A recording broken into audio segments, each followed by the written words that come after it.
We were at First Methodist Church in 1995. That's when we began thinking about having a center to really connect with the community. People used to come to the church, and we didn't have a place actually to really serve food, and they were coming from all over the HEB area.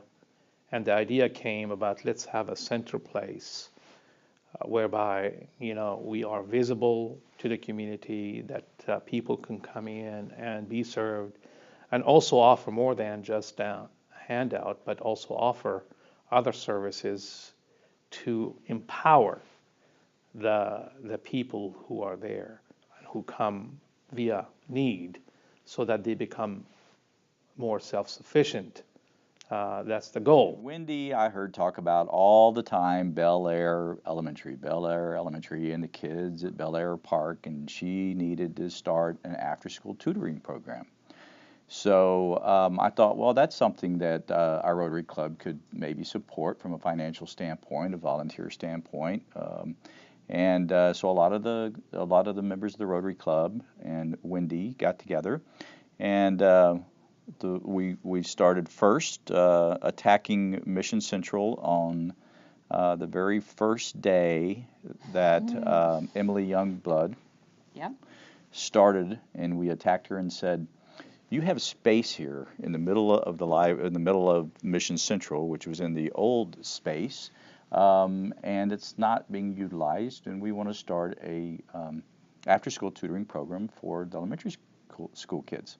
I do remember there was a principal that said, "Oh, I've seen these things come and go. It'll never last. It'll never last." But what we had was support of the community, and I think that's where Monty's part with the Rotary was really helpful and sustainable. Now, they all thought I was a little wacky there for a while, but they rode it out with us because it is the relationship, and what the kids came here for was to get off the streets and to do better in school, and we started creating opportunities for them to do that.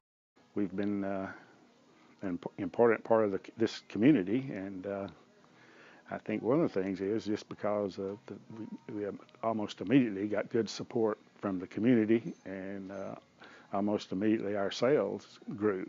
We get all kinds of compliments about our store, and say it's the most organized store of this nature that they've ever been in. And so we get a lot of feel-goods out of it, and people just come in daily, twice a week, 3 times a week, or that's just their kind of getaway, and that makes you feel good too, that people like to come to visit you, and make an effort to try to learn as many names as I can, because people like to be greeted, and kind of like the old Cheers things, people want to go where everybody knows your name. Mission Central has always been about empowering people in need.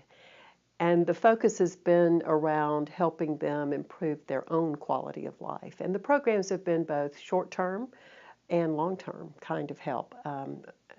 We have emergency programs like food and clothing. In the early days, we helped with utilities and rent. And now we've gone to more long-term kinds of programs that actually help us to work with families who are homeless, that have children, to help them get back on their feet. It's hard to believe that here in HEB we have the poverty level that we do, and the number of families that are hungry, homeless, don't have access to clothing, transportation. Not that we intend to live with blinders on, but it makes you uncomfortable. And so to have this in the area, Mel had such a wonderful vision. His heart was in the right place. He knew, he went out, he looked around, he knew the need. And where better than the church? You don't need to go stand out in a corner with a Bible and thump your Bible and yell out scriptures. You need to do it through your actions. And before people can feel and hear the love of God, they have to have their basic survival needs met. They have to be fed, they have to be clothed, they have to have a shelter over their heads.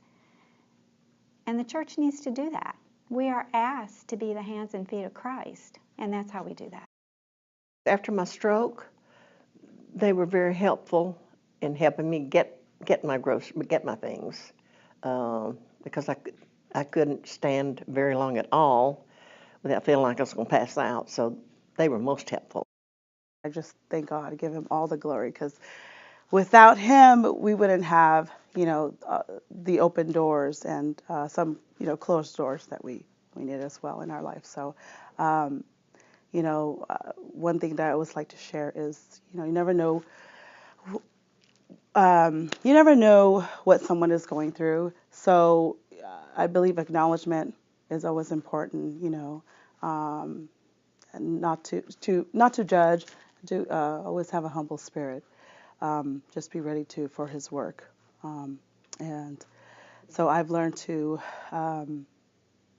make the most out of the opportunities of, being equipped, and because I want to be stronger. I'm still learning every day, and I really do, I feel like I'm ready finally to give back.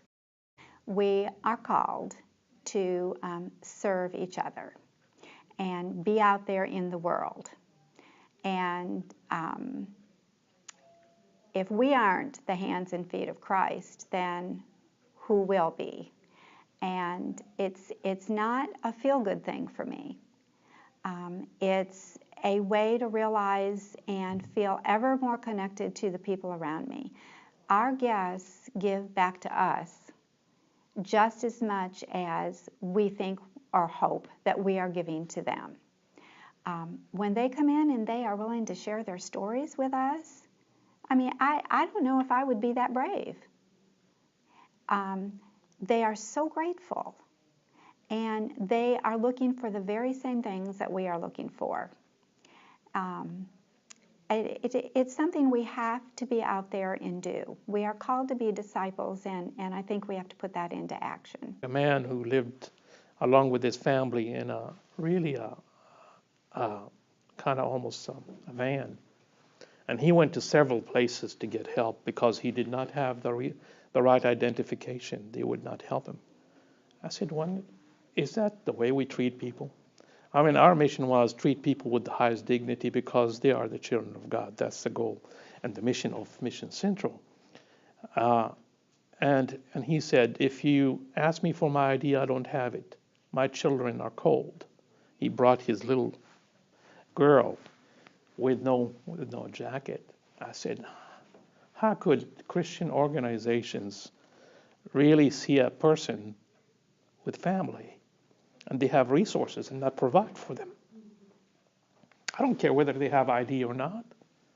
It's the right thing to do. It's the human thing to do, is to provide for a need when you have the resources to do it, irregardless of whether they have the ID, regardless what they're going to do with it or not. But he was legit. And we provided that. I said, God help me never again to see this man. But I took him back to the clothing, and he's got the clothing, and he was so grateful. He got a job, and he was on his own, and he and his family got to schools. And he later on, about 3 to 4 months later, he brought the whole lot of food to Mission Central. That's the stories that you get, is when you believe in the dignity of people and you help them, whether they have an ID or not, and God will do the rest. And I trust in God to do the rest.